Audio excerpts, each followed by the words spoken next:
there is an issue, Mr. Speaker, that needs to be addressed in this House. And before the right honourable gentleman stands up and parades himself as the champion of climate change or the champion of the people or the defender of equality and fairness, he needs to apologise for his failure to deal with racism in the Labour Party. Just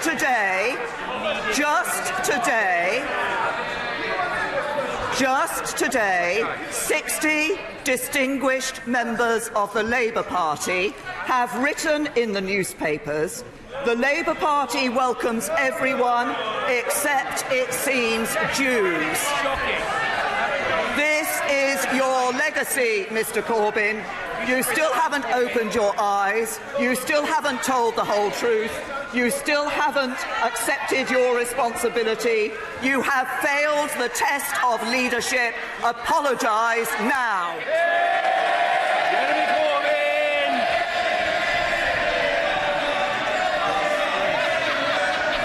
Order. The right honourable gentleman will be heard. Attempts to shout down are down market, they're low grade, they're regarded with contempt by the public, but above all, they won't work. Be quiet. Jeremy Corbyn. Mr. Speaker, this party was the first to introduce anti-racist legislation into law in Britain. This party totally opposes racism in any form whatsoever.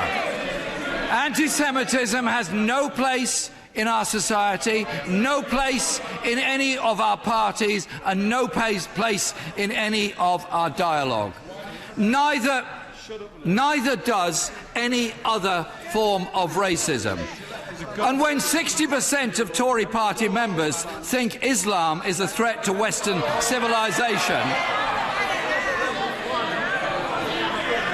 and the Prime Minister has said she will act on Islamophobia within her own party, I hope she does. I look forward to seeing that being dealt with, as we will deal with any racism that occurs within our own party as well. Mr. Speaker, the Committee on Climate Change last week published its annual report, and it described the government's efforts on climate change not a bit like what the Prime Minister just said. They described it as being run like Dad's army. The government's target is to reduce carbon emissions by 57% by 2030. Can the Prime Minister tell us how much progress has been made on that? To the right honourable gentleman on the climate change issue, the chairman of that committee said that the UK is the first major economy to set a net zero emissions target and intends to host the world leaders at next year's landmark climate conference. These are historic steps forward and position the UK at the forefront of the global low-carbon transition. But the right honourable gentleman, I note, did not apologise in response to my first questions. We deal with Islamophobia in the Conservative Party. Any allegations of Islamophobia are dealt with, unlike his way in the Labour Party, where he is failing to deal with anti-Semitism.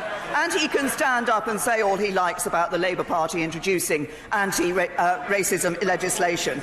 Just last week, Trevor Phillips, the former chairman of the Equality and Human Rights Commission, said the following: Labour today presents like a textbook case of institutional racism. Jeremy Corbyn. Mr. Speaker, this party opposes racism in any form whatsoever in our society. And coming from a Prime Minister who encouraged the hostile environment, sent go-home vans around London and deported British citizens, which she's now had to compensate them for, I think she might look to her own party and her own government's records as well. Mr. Speaker, the issue of climate change is obviously crucial, and we support zero emissions target. The latest figures, however, released in April, show the government is going to miss that target by 10%. The gap is widening. At the current rate, they won't meet their 2050 target until 2099.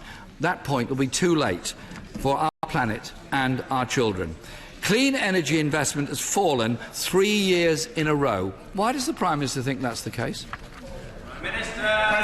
Still no apology, I note, from the right honourable gentleman, but we've outperformed in our first and second carbon budgets. We're on track to meet the third. We have taken the historic step of legislating for net zero emissions by 2050.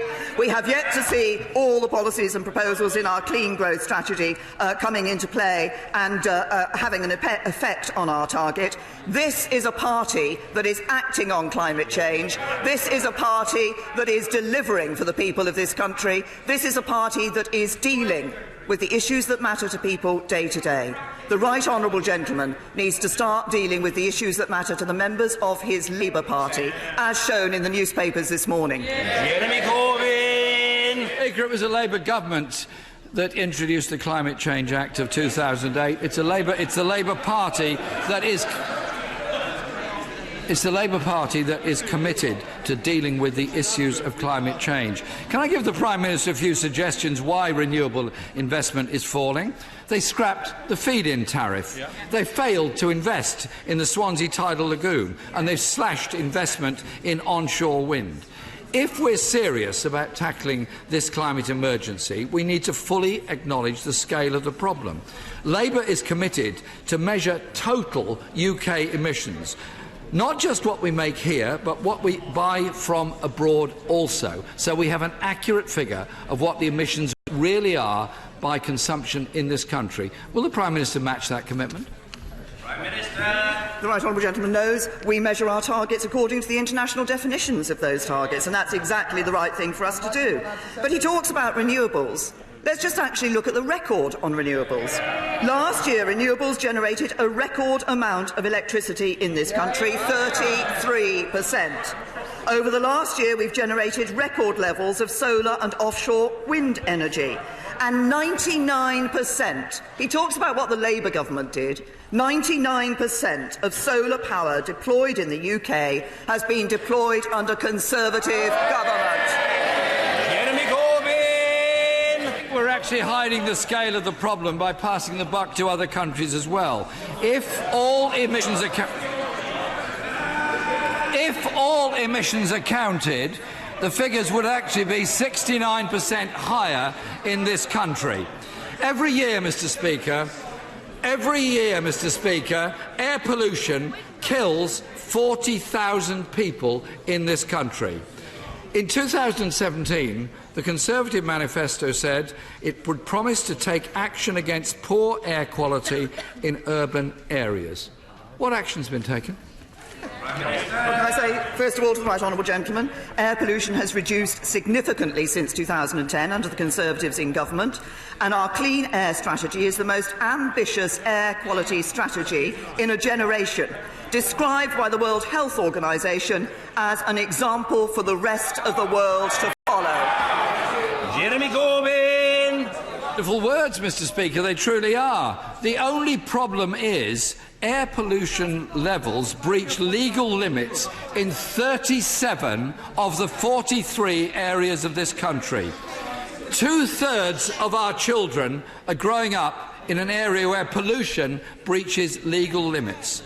This crisis is literally suffocating our children and damaging their health.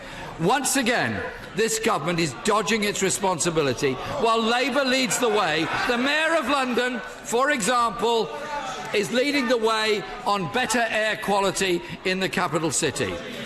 The Tories promised the greenest government ever. They've failed on carbon emissions. They've failed on air pollution. They've failed on solar. The Prime Minister says she wants action but supports fracking and has effectively banned onshore wind. The climate emergency simply cannot be left to the market. All of us need to take responsibility to secure our common future. Labour led the call to declare a climate emergency and has pledged a green industrial revolution with new jobs. When will this Conservative government face up and get a grip on this crisis and deal with it? Can I say to the right honourable gentleman that we have already seen over 400,000 new jobs in the area of renewables and clean growth in this country, and we expect to see up to 2 million more jobs in that area. But I'm not going to take any lectures from the party opposite on this issue. When the last Labour government ignored advice that diesel fumes would damage our environment and incentivised diesel cars through the tax system. He talks about dodging responsibility. The person who's been dodging his responsibility during this PMQs is the right honourable gentleman. The real disgrace is his handling of racism in the Labour Party. Activists protesting, MPs leaving, staff resigning. What would his great heroes of Attlee, Bevan and Ben think? Look what he has done to their party. We will never let him do it to our country.